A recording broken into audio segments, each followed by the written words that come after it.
Hello and welcome back to the Joyful Soul Creates. Today I'm going to be talking a bit about casing. If you're not familiar with casing, it means copy and share everything. And the idea is that you take inspiration from another crafter and use that as a starting point for making your design. It's a very good way of getting ideas if you're stuck for what to do for a project, for example. And I'm actually doing this as part of a collaboration, so you may have already seen some other videos this week where various crafters have been casing each other. So for my project I am casing Liz Mullen, and I will link to her YouTube channel in the top right hand corner. And the project I am casing is actually a mug that Liz decorated with vinyl, and I took inspiration from that to make a clean and simple card. Now, from watching her video, she created the hedgehog on her mug by cutting the elements from different coloured pieces of vinyl and layering them up. So I'm going to interpret that on my card by doing some paper piecing. I didn't have a hedgehog stamp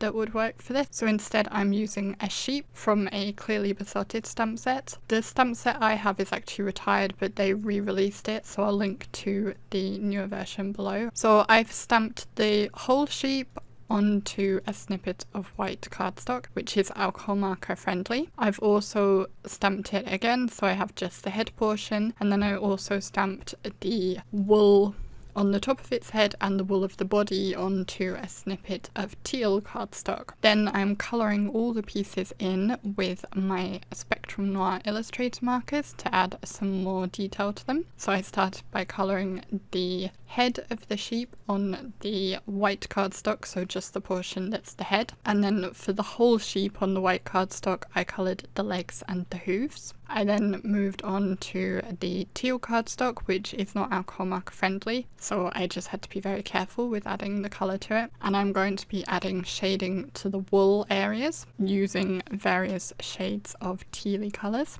And I'm adding the shading in kind of C shapes to give some texture and dimension to these areas. As always, you can see the caps on screen to see which colours I am using for this. There was a bit of trial and error because I wasn't sure what would show up best on the teal. I could have tested it if I'd thought of it, but I was trying to be quick, so I just grabbed and kind of tested as I went along, I guess. And as I generally do, I have my shadows on the left hand side of my image. Once I had completed all my colouring, I fussy cut out all of the elements. I'm not going to show all of that because it took a little while to do, but I will show just fussy cutting out the bit of wool that will be on the sheep's head. And the key to fussy cutting is to move the paper and not the scissors, and that will give you a smoother cut. Once I'd finished fussy cutting it out, I also went around the edges with a black water-based brush tip marker,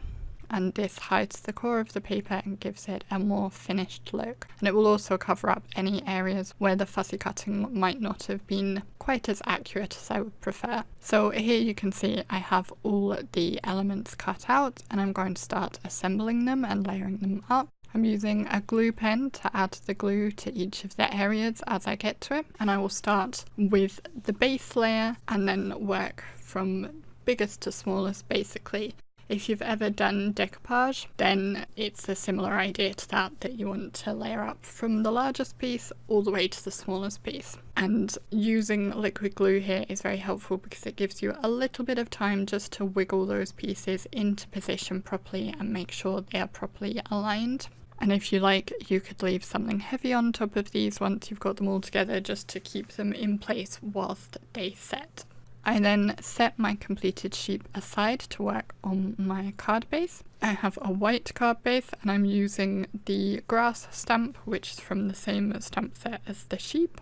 And I'm going to stamp it with Altenew ink in a tealy colour. I think I used Volcano Lake. Again, all of the products I have used will be in the description box down below. and I stamped that twice so that I can put my sheep in between. Moving on, I added my sentiment and I used my grid acetate to help me make sure the positioning was how I wanted it. The stamp portion of my sentiment is from a Love from Lizi stamp set, and then I'll also die cut the remaining portion of my sentiment from a snippet of pink card. Initially I was going to use yellow because on Lizi's mug she has used black for part of her sentiment and then yellow for the rest and has yellow accents, but I decided to switch up and use pink as I'd added a touch of pink in the ears and the nose anyway, and also because pink and teal go quite nicely together. So once I've got the word and the sheep adhered into place, that will complete my card inspired by Lizi's wonderful mug. So if you want to check out Lizi's video and see the mug she created and how she did that, there'll be a link to that down in the description box. If you enjoyed this video, please do press the thumbs up button to let me know, and I would love to hear from you in the comments down below. You could let me know if you have ever cased someone else before. Do you think it's a good way to kickstart your motivation to create, or do you have a different way that you like to kickstart your creativity? If you're not yet a subscriber, you can subscribe to my channel by pressing the button on screen now to make sure you never miss my videos. I'm hoping to have a lot more videos coming up next month. I'm actually going to try and do a video every day in July. There are also a couple of other videos on screen right now that you might like to watch if you want to see more from me straight away. Thank you very much for watching, and I will see you again next time. Bye!